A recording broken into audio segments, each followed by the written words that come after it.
Right. Well, my name is Jennifer Shaw, and I became a volunteer at Dunollie Castle Museum after I retired from teaching. Either way, it's an excellent place to visit, and it's the clan seat of the MacDougals. So I joined as a volunteer about 10 years ago. For most of that time, I've been an archive volunteer, where I was much inspired by Linda Fryer, who was the archive advisor at the time. She got me interested. Now, I'm not an academic, nor a historian. I was particularly attracted to the process of deciphering Scottish secretary hand. Okay, we okay? Yeah. So when the rent book turned up, it was a great opportunity to develop my transcribing skills. It was in the process of transcribing that I became fascinated by the way of life that was reflected in the pages. This is definitely a joint effort. My friend here, Jamie McGregor, is my technical expert and chief advisor, without whom I wouldn't even have attempted this. Jamie is the Heritage Engagement Officer at Dunollie. Linda Fryer has also been my help and mentor since beginning the task of transcribing the rent book. I keep going to her when I get stuck. Some of you may have questions at the end, and we will do our best to answer them. But speaking for myself, there are no guarantees. Okay, here we go. In 2017, the Dunollie housekeeper was concluding the removal of the MacDougall papers and documents from the main house to the MacDougall family archive. This archive is in the 1745 part of Dunollie House, which you can now see on the screen. This is now the museum. The archive room is kept at a regular level of humidity and temperature, and these conditions are checked daily. And this provides a constant environment to keep the documents in the best possible conditions for a small archive.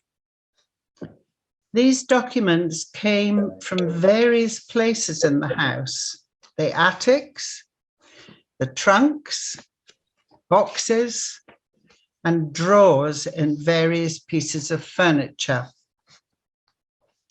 One of the pieces of furniture in the main house that had been emptied some time before is a rather grand desk cum monuments chest, a fine piece of furniture in one of the main living rooms. However, one of the drawers was locked. The key was missing, and so it could not be checked. The housekeeper asked her partner to come and have a look to see if he thought there was any way of getting into the drawer. By carefully dismantling the pigeonholes, which you can see in the middle there, which was situated just above the drawer, they gained access and recovered a large folder and a brown envelope. The folder contained approximately 20 documents, mainly on vellum, mostly in Latin, the oldest of which is dated 1450.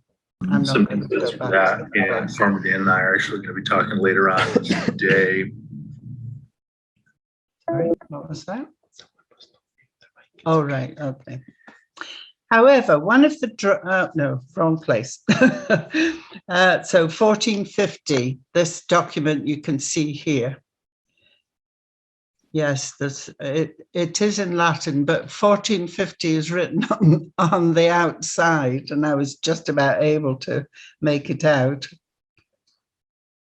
They appear to be charters giving permission to own land and collect rents from tenants. Interestingly, there is an inventory dated 1720 listing most of these documents with a brief summary of what they're about. This was written in Inverary, presumably after the MacDougalls forfeited their lands due to the Jacobite 1715 uprising. These forfeited lands were then administered by the Campbells, the Duke of Argyll and his estate. The family did eventually get back a proportion of the lands to which they had title. The brown envelope had Hope MacDougall's handwriting on the outside, stating that it contained a rent book from the 1660s and was especially interesting.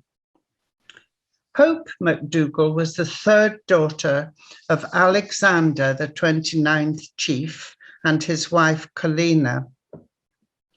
Hope grew up with her two sisters at Dunollie, and she is well known for the Hope MacDougall collection, which we have here at Dunollie, and her book about Kerrera. The rent book, when you first see it, is not very impressive. It no longer has a cover. I'm sure it once did. The pages are properly bound together, although rather loose now. The edges of the pages are ragged and to some extent worn away, as if it was repeatedly put into a pocket or various people's pockets, and maybe even damp pockets. I say various people's pockets because the handwriting is from various different hands. And to answer the question in the chat room, it is written in ink. The earliest entries are dated 1655, and the last entry is dated 1681. As you would expect of a well-used 320-year-old, well-travelled notebook, there is quite a bit of staining and ingrained dirt, a little of which I've been able to clean off. However, there are parts where the writing is illegible, and the worn edges and corners mean some of the words and numbers and dates have been lost. The handwriting is Scottish secretary hand, which was the most used form in the 1500s and 1600s. As today, each person's handwriting differed and was particular to them. And some of the writing in the rent book is quite clear, and some of it is not. Shortcuts and abbreviations were common, and of course, spelling varied hugely. There are numerous words that I've been unsure about when transcribing and probably have made many mistakes. A second look or a third look at a passage often resulted in coming up with a different conclusion. The 126 pages took a long time to transcribe, partly because I was only doing it once a week to start with, and many hours of looking through a magnifying glass to try and decipher and make sense of the words. Of course, it wasn't written so that 300 years later, someone reading it would have complete understanding of everything in it. For example, there was no need to explain where the named farms were. They knew that. They didn't need to write it down. There are rather nicely some little doodles and jottings on quite a number of the pages. Well, maybe half a dozen.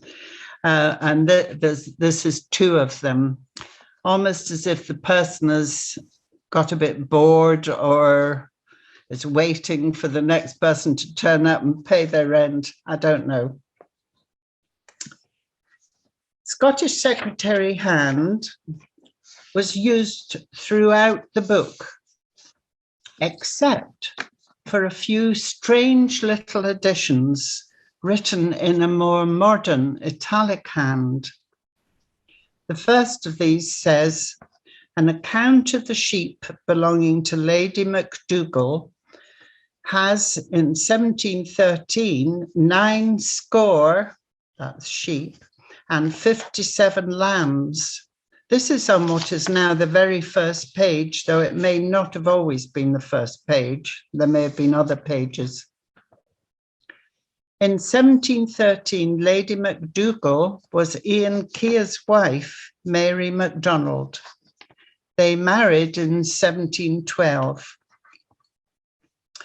On the 8th page, after a short passage, the italicized entry says, "In my beginning, God me speed in grace and virtue."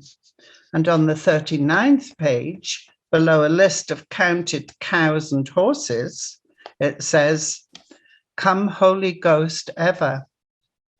I have no explanation for these entries, sorry. Perhaps somebody was just practicing their handwriting. The aspect of the rent book that I had most difficulty making sense of is the random way most of the entries have been placed in the book. I'm going to try and explain this. The earliest entries, for example, in 1655, are on pages 105 to 110. The page numbers are mine. There are no page numbers in the actual rent book. These particular set of pages are all in the same handwriting and refer to various places: Barnazory, Achensalo, which I think is Morven, Guylan, which is Kerrera, Icolmkiln, which is Iona, Achensul, which is Ardmady, all different places. The last dated entry in the book, remember the first dated entries were on 105 to 110. Well, the last dated entry in 1681 is on page 95. And it's about cows belonging to a Mr. MacDougall and the workmen. The total number of used pages is 126, and there are a dozen so blank ones. And it looks as if some pages might have been carefully cut out. Not every year has an entry between the first and the last. There are none in 1656 or 1657, for example. But in 1658, there are 18 pages of entries, mostly in pairs, which are dotted around the book. The handwriting for the year 1658 shows that a number of different people made entries. It came as a surprise to me that the MacDougalls were collecting rents from as far away as Morven, Iona, and Ling.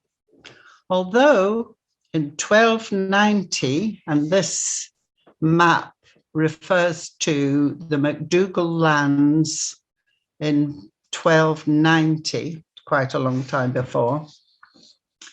It included Mull, Morven, Coll, Tyree, Jura, North Kintyre, and all the bits in between. It was a considerable area. A lot of these lands were lost to the MacDougalls during the civil wars of the first half of the 17th century, or perhaps before that. In 1661, there was a Scottish court case heard before the Scottish Parliament, in which the MacDougalls of Dunollie, Rare, I think that's how you say it, Danach and Degnish, were compensated for their losses during the civil wars at the hands of the Marquis of Argyll. He was beheaded, by the way. In 1662, the Bishop of the Isles granted the MacDougalls of Dunollie the Teens, T-E-I-N-D-S, the Teens of Iona, in recognition of their support of Charles II. Teens are tithes or tenths. I think originally they were to be given to the church. However, there are counts of cows and horses and sheep on Iona in the book as early as 1658, which is 4 years before they were given these teens. About 38 pages are written contracts or agreements, different lengths, but they're worded fairly formally like legal documents, and most are witnessed and signed by 1, 2, or 3 MacDougalls. These contracts are with named people, possibly related to the MacDougalls, who I assume were the principal tenant and taxman for the land in question. This named person was agreeing, I think, to collect the rents and produce of the lesser tenants of that piece of land and to pay the agreed amounts in money, butter, cheese, meal, and livestock. One of the earliest contracts, dated the 8th of June, 1658, was written at Funerary, which is in Morven, and it's in favour of a Donald Cameron of Blaanac Elde, and I have no idea where that is, sorry, I haven't been able to find out. I understand it to mean that Donald Cameron was to become the chief tenant and taxman of the 5-penny land of Mungerstill, also in Morven. 5-penny relating to the rent oval. A penny was also a measure of land. He would also have sublet smaller pieces of land to lesser tenants. It goes on to say that Donald Cameron is to pay 250 merks. A merk was 13 shillings and 4pence in old money, together with 10 stones of cheese. Those of you who don't know what a stone is, it's 14 pounds. 10 stones of cheese and 10 quarts of butter. Also, a stone of cheese and a quart of butter and a wether sheep is to be presented at Christmas. That took me by surprise because it actually says, as a present at Christmas. And more cheese and butter was to be presented at Easter. Now, I think there was much feasting and hospitality undertaken traditionally by clan chiefs at Christmas and maybe Easter too. And presents at Christmas was common practice. I'm presuming that this produce was to be collected by Donald Cameron from the lesser tenants and cotters and to have it ready for collection or to arrange for its delivery. This particular document was witnessed by John MacDougall's uncle, Hugh MacDougall, and Duncan MacDougall's lawful son, Alan MacDougall of Torsay. Witnessed, but not signed. But here are some signatures, by the way. An example of their really beautiful signatures. Most of the longer and later contracts were signed, more often than not, by John MacDougall, the 19th chief, Duncan MacDougall, the 20th chief, and Hugh MacDougall, Duncan's uncle, which seems to indicate to me that all three of them were travelling together to witness the documenting of these numerous contracts, presumably travelling by sea. Most of the longer contracts give an entry day at Martinmas, November the 11th, or Beltane, 3rd of May, or St. Brandon's Day, the 16th of May. And this surprised me as well, with a removal day a year later. I did find this puzzling. Surely they were not expected to move out of after only 1 year. Or maybe the rent would then be reviewed. There were some contracts recorded as having been renewed the following year, and a few of the contracts were for 3 years, but I didn't find any for longer than 3 years. The rent book must have been very valuable, especially if it was the only record of these arrangements. Some of the contracts included special or extra conditions. For example, Charles MacLean of Ardtun, which is on the Ross of Mull, right, to Charles MacLean in Ardtun, the Grians of land called Gren Macony. Charles is obliged to do all duty and service that the said John MacDonald, that's the chief, will require of him in sending a boat to Lawn. Now you can see where Iona is. I think Ardtun is round the corner. I can't, if I point to it, will it? No, I can't point to it. Anyway, from near Iona all the way to Dunollie, which is under my picture at the moment. Okay.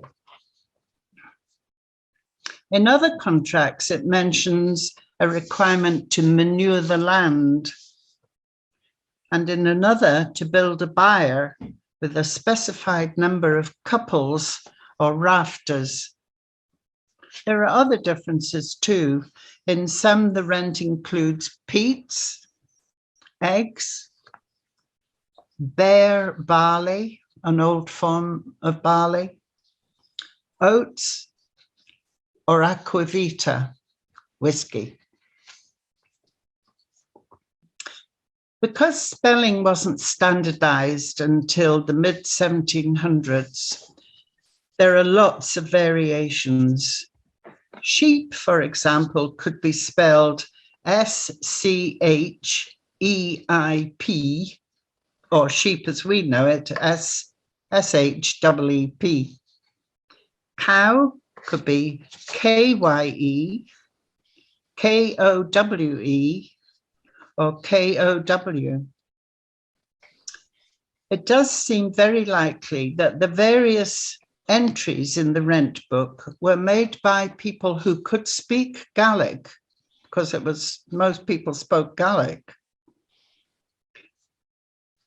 as well as English. The writer should have been able to speak Gaelic and English. But everything in the rent book, barring the place names, is recorded in English, perhaps because Gaelic was predominantly a spoken language. Place names were probably not often written down, and this is where there is the most variation of spelling, sometimes in the same paragraph on the same page. It's hard to know if the name is a new place or just a different spelling of a place already mentioned. For example, Achensule, Achnasol, it's at the top of the page, Achnashal or Achenashal. I'm not sure about my pronunciation either. I listed all the place names that occur in the book and have tried to identify them, not with complete success, but the areas covered do include Kerrera, Morven, Iona, part of the Ross of Mull, Ling, Seal, Kilninva, and Dunollie. Dunollie in the book was mostly spelled Dunollich, which was rather nice, I thought. On Ling, the place names mentioned are Ardnamber, Ardlarich, Bardrishog, Bardrishoch, and Torsay. For those of you who are familiar with Ling, you might well have heard very similar names to these in use today. In Morven, it was Salchen, Mungastill, Lagan, Killantine, Funerary, Ferinish, Drissich, Carnacallich, and Drumcraggery. On Kerrera, there was Guylan, Ardchalk, Slattrich, Barnabuck, Ballymore, and in Ardmaddy, Caddletane, and Achnasule. Some of the names I have not tracked down are, for example, Achtabeg, Barnazori, Larmax, Ball of Cregan, Kerrybig, Cooksland, Culnacloich, Bannacrew, Garryhennan, Mioch, Penlochanvan, correct? And so on. I mean, there were lots of names that I'd never heard of and still don't know where they are. They may just be fields. Some variation of spelling occurs in the people's names. For example, McKeon can be, as you can see on the chart here, 4 or 5 different ways of spelling it.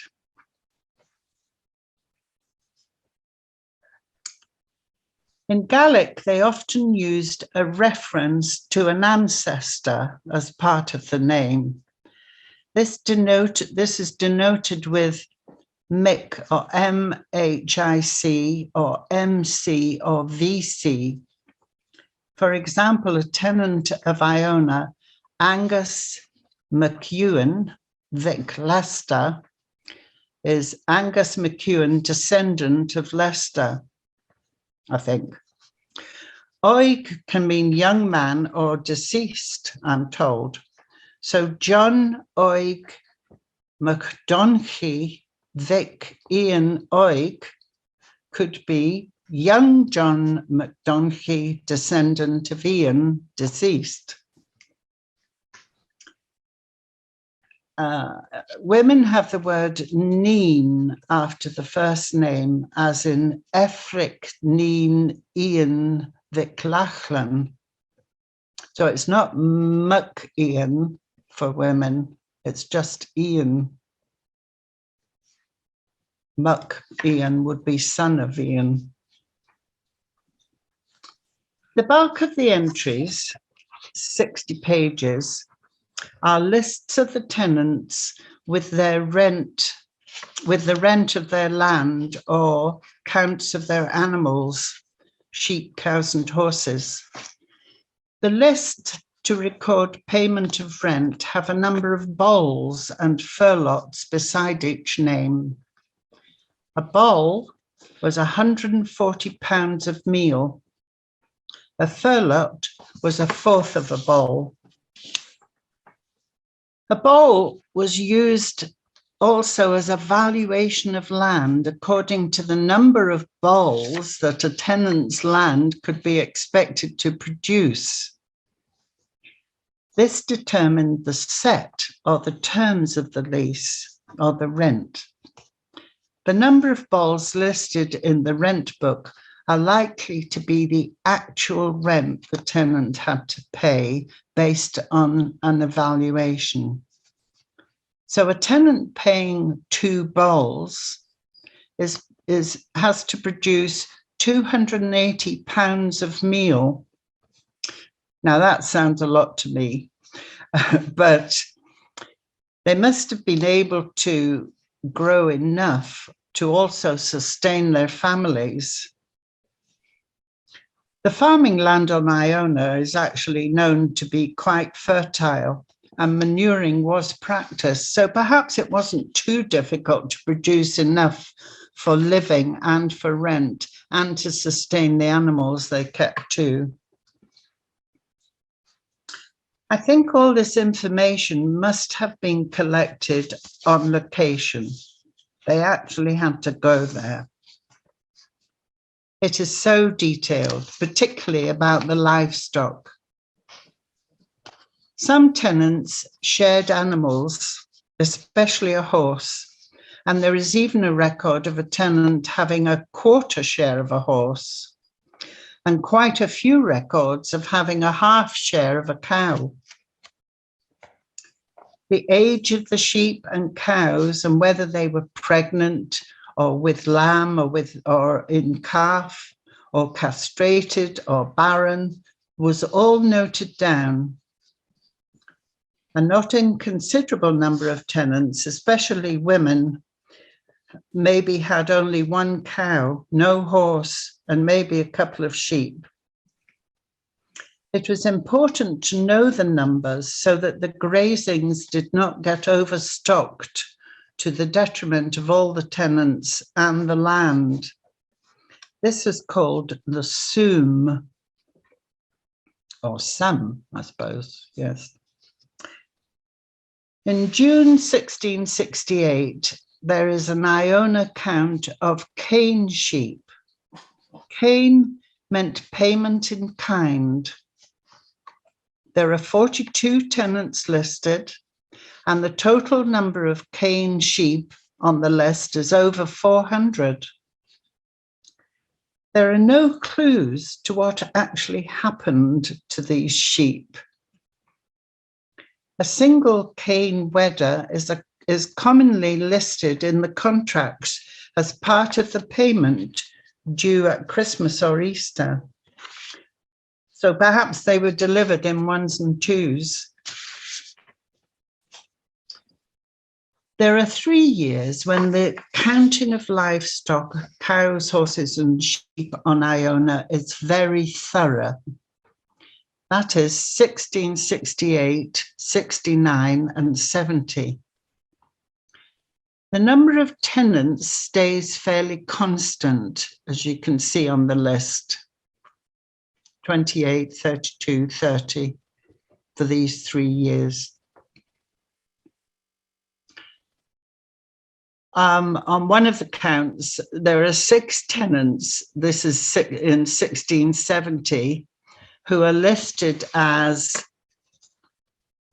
of those who gave warnings on Little Pack Day. Now that, I think that means of those who were given warnings on Easter Day, or a day at Easter. Perhaps they were behind with their rent. The total number of cows plus horses listed for the years 1667, 68, and 69 and 70 is between 140 and 179.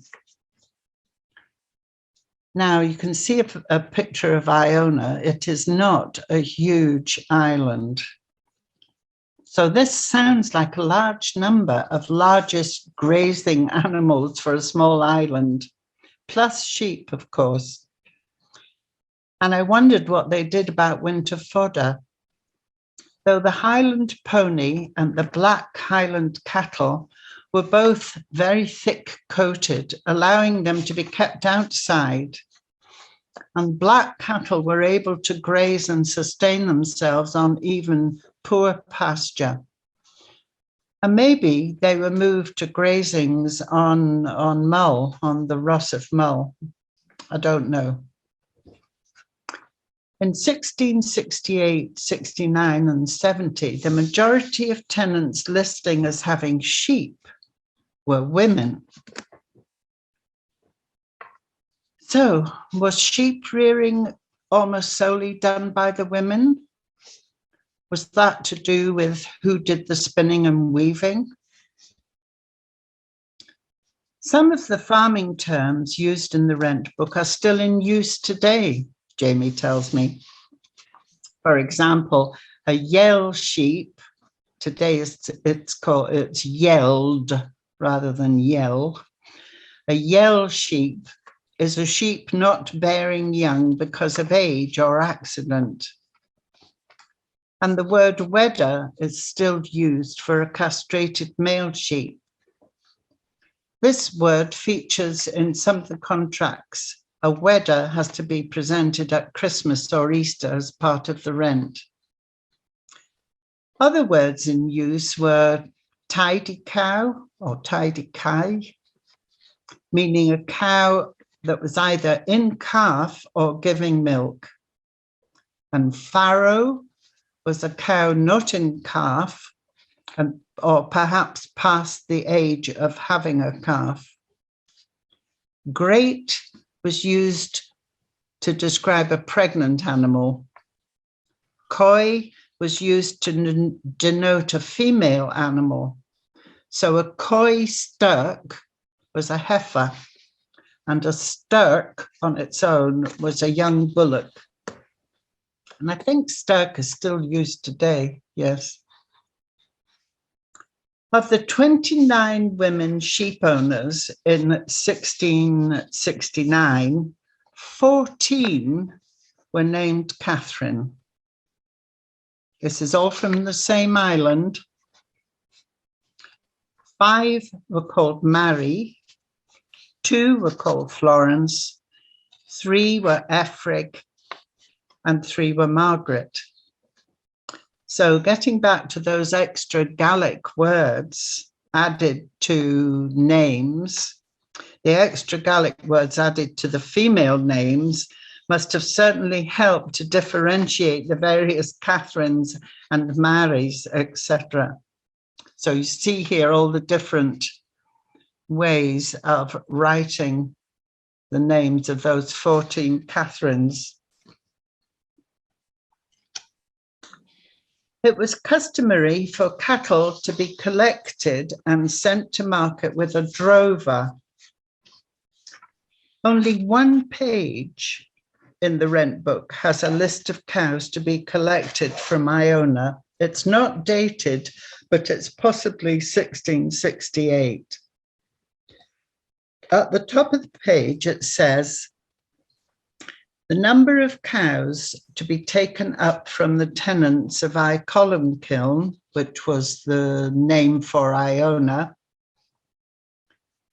for the pound money counted on the 12th of February, and to be delivered to the merchant on the 1st of May, or 8 days before or after, of sufficient kye with their coy stirks. The date of delivery to the merchant sensibly gives 16 days leeway. They understood the vagaries of the West Coast weather. Like people have been stuck on Tyree just recently for sometimes for weeks. The total number of animals on that list was 49. So the drover was going to have a herd of 49 to walk across country. There are a few one-offs in the rent book. It was used to record other sorts of transactions. The first one that stood out for me is a marriage contract in 1658. It is all about the financial arrangement between Paul, weaver, in Funerary, which is Morven, and the woman's father, who was the woman's father. So it was between Paul, weaver, the woman's father, and the groom, Dougal Roy McKennelsh. The woman herself is not named, just referred to as Paul's lawful daughter. The agreed tocha, or dowry, is 100 merks, or if Paul splits this into 2 or 3 payments, it becomes 6 score, 120 merks. So a lot of interest on that. Both parties had to promise not to fail in their promises, nor to marry anyone else. It is signed and witnessed by D. MacDougall, J. MacDougall, and Hugh MacDougall. There is a Paul Webster of Funerary mentioned elsewhere, at least a couple of times in the rent book. So perhaps the bride's father, Paul, in the marriage contract, is a weaver, and his family name perhaps is Webster. It just isn't mentioned. Another interesting anomaly is the shopping list. The items listed were bought from a travelling peddler or packman who would have had a pony or some ponies and would have carried soft goods and maybe pots and pans. My guess is that soft goods were mostly those items needed for the making of clothes. The packman was a very welcome visitor in the Highlands, for he could provide a great amount of news and gossip. So here you see the actual list. It's the lower half of the page, and it looks almost as if it's been crossed out. Or maybe just like ticked off that these items had been handed over. So it reads, linen cloth for shirts, sarks for shirts, 10 Ls, an L is slightly more than 3 feet. So that's 30 feet of cloth for shirts, and it costs 4 shillings. 1 pair of cordifans. Now this, I've asked a number of people about this. Possibly it means boots, because it's a pair, it might be boots of Spanish leather. Cordovan is a type of Spanish horse leather. Red fabric, 3 Ls, costing £4. 1 pair of white chicerons. Now, if there's anybody out there that knows what chicerons are, please let me know. I've asked all sorts of people, including Dr. Rosie at the Records Office. We think maybe it could be white stockings. Again, it's a pair. 3 hanks of white thread, costing 5 shillings. A hank was 360 yards. Red ribbons, costing £1, 4 Ls. Coloured thread, 2 hanks. Red silk, 2 drops or dropes. Now, a drope or a drop was 1/16 of an ounce. which is a very small amount. So we think, Linda and I, that this is red silk thread, not red silk fabric.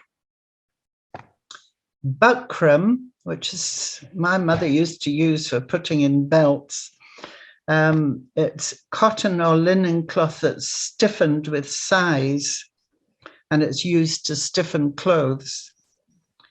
And the last item, one white-handled knife. Another list, and this one's not dated, is furnishings sent to Dempster.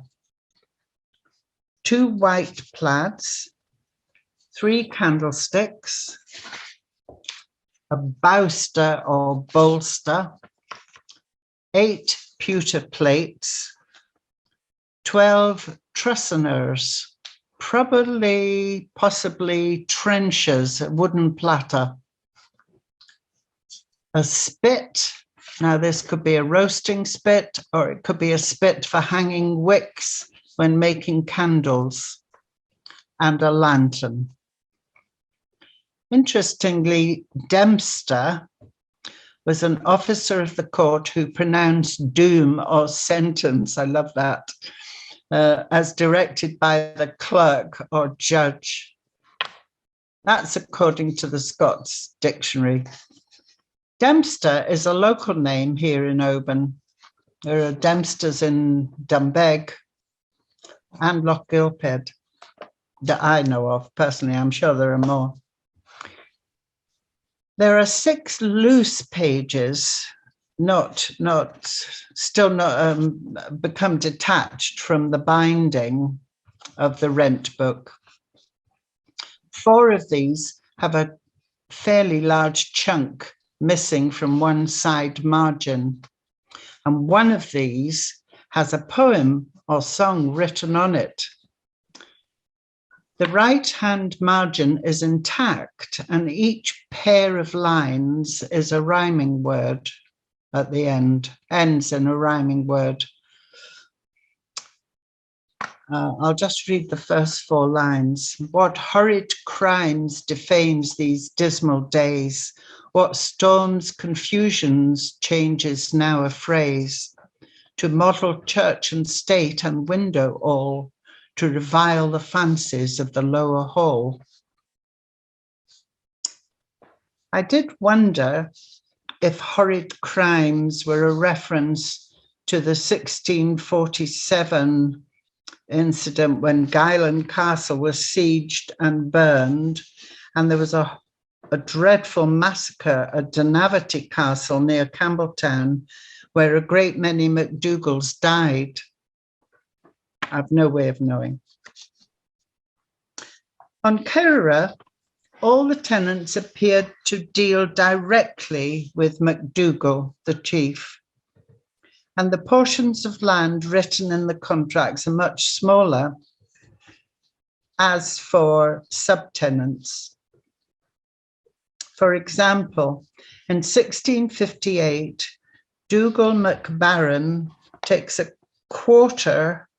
a half quarter of the lands of Guyland. The rent is 40 merks money, together with the ordinary presents and causualities, which I think is taxes. And it goes on to say, as was before and wont to be paid at Martinmas. Another example, Ewan McKeon, Vic William, takes half of the manured land of Ardchoke, spelt, it's in the middle there, for the payment of £10 money and the whole cess of half of Ardchoke, Also in 1658, John McConnell took out a 3-year lease for the mill grazings, and the mill house croft on Kerra. This was for £40 Scots per year. The rent also included a dozen fowls, a quart of butter, a furlot of bare barley, and a wedder. There were two mills on Curragh, one at Slattery and one at Guylan. It doesn't say which one. There are some pages with fairly brief references to Dunollie, Dunollie Beg and Dunollie Moor.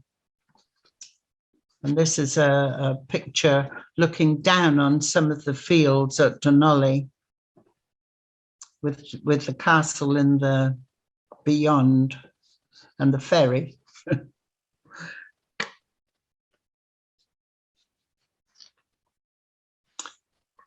In 1668, Dunollie appeared to have 9 separate tenants. Dunollie Moor had 11 tenants and Dunollie Beg had 3 tenants. Dunollie Beg is still a farm to this day. There is a short note that Dunollie Beg pays 112 merks, 4 sheep, 4 cane wedders, 2 quarts of butter as the yearly rent. Duncan MacDougall became the chief, I think in 1668, gave liberty to Duncan MacTaylor Moore, alias McCulloch. Alias means he did change his name at some point. Gave him liberty to build a house at Dunollie Beg. This had to be at his own expense, for which he would be paid when he left. His yearly rent was a gallon of whiskey, plus the usual, according to the custom of the country. Perhaps the usual is cheese and butter, etc. There is much of interest in the rent book that I haven't really covered.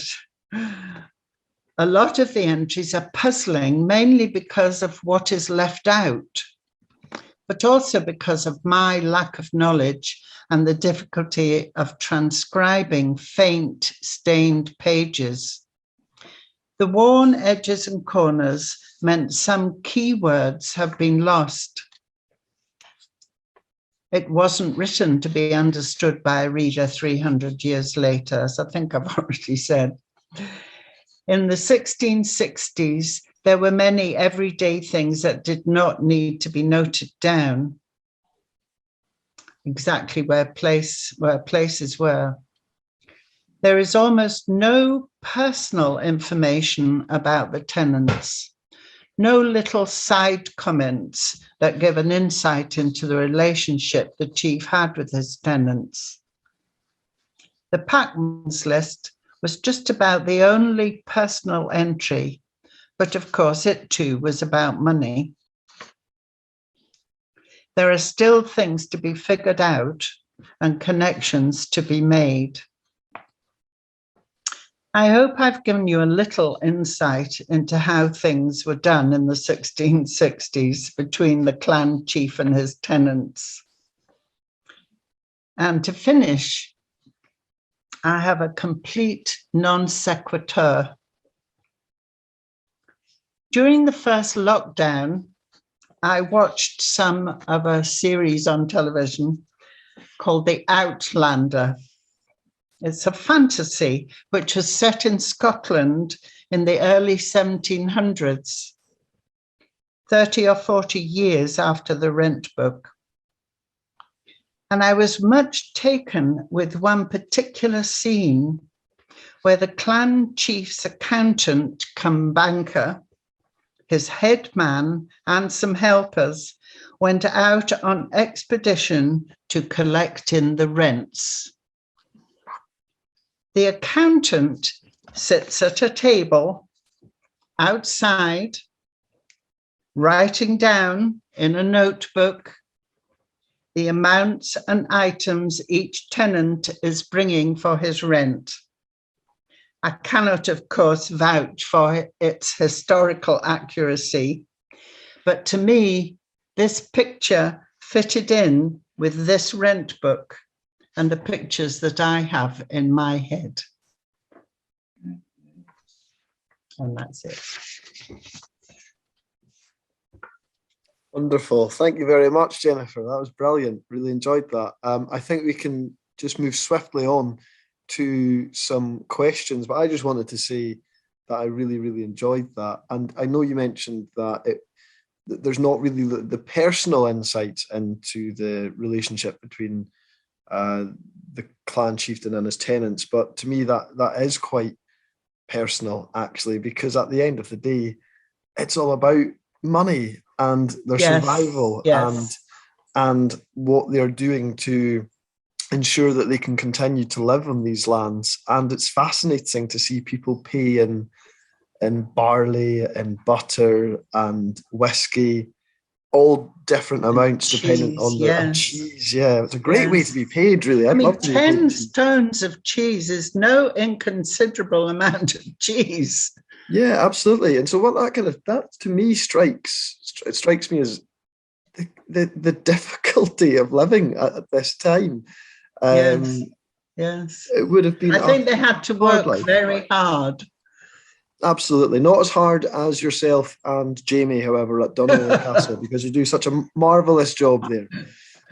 So no, I think that does help to colour in so many aspects of life during this time, and that it all kind of fits into the jigsaw puzzle of history, of what we do to try and understand what life was like, and then retelling that to other people, because we've got a really good audience tonight. I think they really enjoyed themselves. So we do actually have a few questions. If anyone does have any more questions about that, please put it into the chat box, but I'll just run through a few of them which popped up because we had them from the start. I think you might have answered the first one. Yes, it's written in ink. Written in ink. Yes. So that was the first question, which I believe you answered. What could have happened to the cover of the book? Might it have been reused? Well, I think it just came loose and fell off. I mean, 300 years is a long time to keep two things together that have become detached. So I imagine it just fell off and got lost. Yeah. Could well have been that. It's fragile kind of material as well, if it's leather bound or if there was some other paper that was used. Well, I think it could have been what are they called? Vellum. Vellum, thank you. I think there's a later rent book at Dunollie that has a vellum cover, with little ties that hold it closed. So yeah, it could have been a vellum cover, which should have lasted. But if it becomes detached, it could still be in that castle somewhere. Who knows? That's the case of the missing vellum. So Sky has asked, have you tried to use alternate light source or ALS to read areas that are faded? What was that again? Say it again. Have you used alternative light sources to try and read the hard to read areas, the bits that are most faded? Well, I've certainly worked with a good light source, and I use a magnifying dome that Linda gave me, but I haven't, for example, tried different kinds of light. No, haven't done that.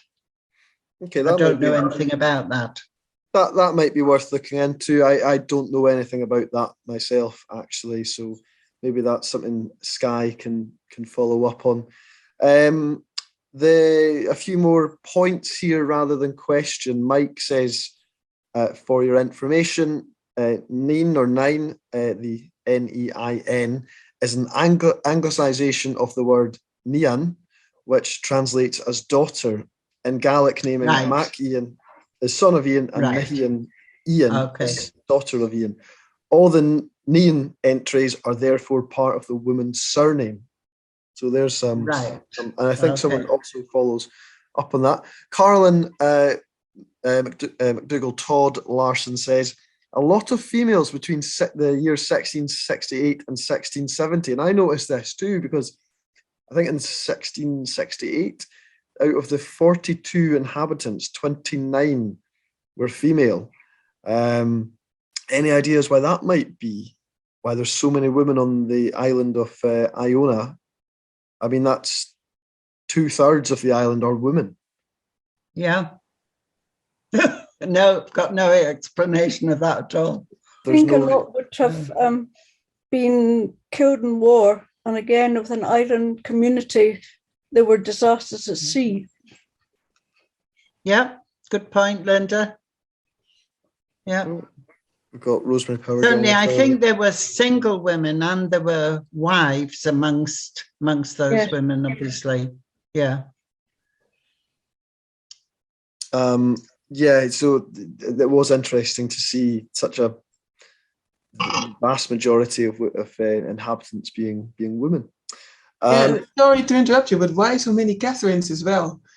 I was wondering that, is it a fashion name then on the island, or how does that, why would there be so many Catherines? It was just a popular name that year. No, I don't know. I really don't. You would think that somebody would go, hang on a second, this is quite a lot of Catherines, guys. Things are going to get a bit confusing. Yes. Maybe there'd be Kates and Kitties and other names. If you go to the islands, there's a lot of Catherines still, but they're not all Catherine. There might be Kate or Katie or variations, or Katie plus the place name so often in Argyll. Kate, or on the male side, you see Donald and Dual quite frequently, and it was one reason that one would use the Gaelic patronymic with son of son of son of son of, because it gave a more accurate, precise description of who you were talking about than simply looking for a Donald MacDonald. Donald McGowan, excuse me. Yeah.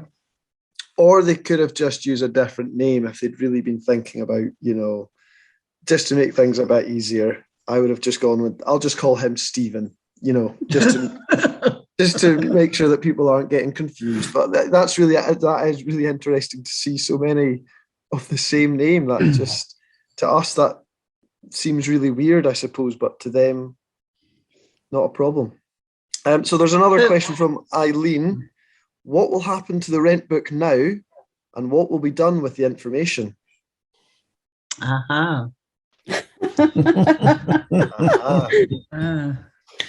Well, the rent book itself is kept in its own little special box in another box in the archive, and isn't taken out very often because it's very delicate.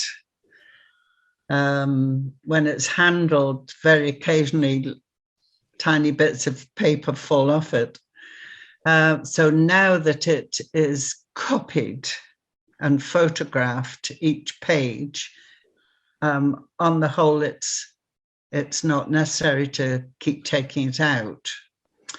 Although we did take it out a few times to make new photographs for this talk. Yes. Well, I haven't finished with it yet. There are still things in it that I want to go back to and puzzle out. Yes, that's as much as I can say about what will happen next. Sorry. Well, just to add to that question, Caroline has asked, is there an opportunity to read the transcribed version online at some point? I'm sure it will be. It hasn't. I mean, I've got the transcribed copy, and copy of that will be put in the archive. Our digital copy of our archive catalogue is not online. It needs somebody who knows a lot more about these things than me. I'm just a volunteer to come along and do that. But at the moment, we don't have an archivist. There is hope in the future to digitize much of what we have in the archive. It's just time and staff but yeah, money. that's and money. It's our dream though to be able to do that. So hopefully one day a lot more, you'll be able to access a lot more than what you can at the moment. That would be really good. And as you were Certainly talking about, if anybody visits Dunollie and makes an arrangement to come and see the transcript, then that would be possible if they want to. Yeah, that would be great. I just wanted to add to that whole, the online, the kind of the outreach that could be associated with this, the way that you present this to the public. Doing this talk in and of itself is a really great way to encourage people to learn more about this. But I think you can flip that and you can ask the public to contribute to the understanding of this Yes. document, because yes, you could make it not a game as such, but you could ask the public about these place names that you weren't sure about. Yes. There might be a farmer Yes. who said, "Oh yeah, no, I remember Meowch or whatever it was called, Meoch. I thought that's a really interesting place name." Perhaps there's someone out there who has a field called Meoch. yes, yes. But it might not necessarily be on maps. So it's a sort of thing that I'm sure Jamie and Yeah. Florence, who I think is listening, could definitely help you with. And it all helps to create, interest and enthusiasm around this particular document, because it's a great document. It's so interesting, and people will want to, like to get involved and feel attached to it as well. So Yes. hopefully you'll be able to incorporate that too. Just a little aside there. I used to live in Glenlownan, and there are definitely fields with special names in Glenlownan. Yes, Yeah. there must be dozens, if not hundreds of them in the area, Yes, which yes. exist only in the minds of certain farmers. So there was one more question from Thomas here. Any mention of residents of Glenshellach? No. None. No. Sorry, Thomas. Alas. There's quite a few other people who have asked, will this be available? There's about 3 or 4 people who have asked if this will be made available. So I think that would be really great to see at some point. Sky's just followed up that previous question, the alternative light source. Often UV, ultraviolet lighting, is used in forensics with light filters, and these can often highlight faded ink. Just asking questions. So Peter Laurie has also pointed out that the Battle of Inverlochy was in 1645. Many of Argyll's army died. So I think someone also mentioned as well that men dying essentially, whether that's drowning or skirmishes, that might help to answer it.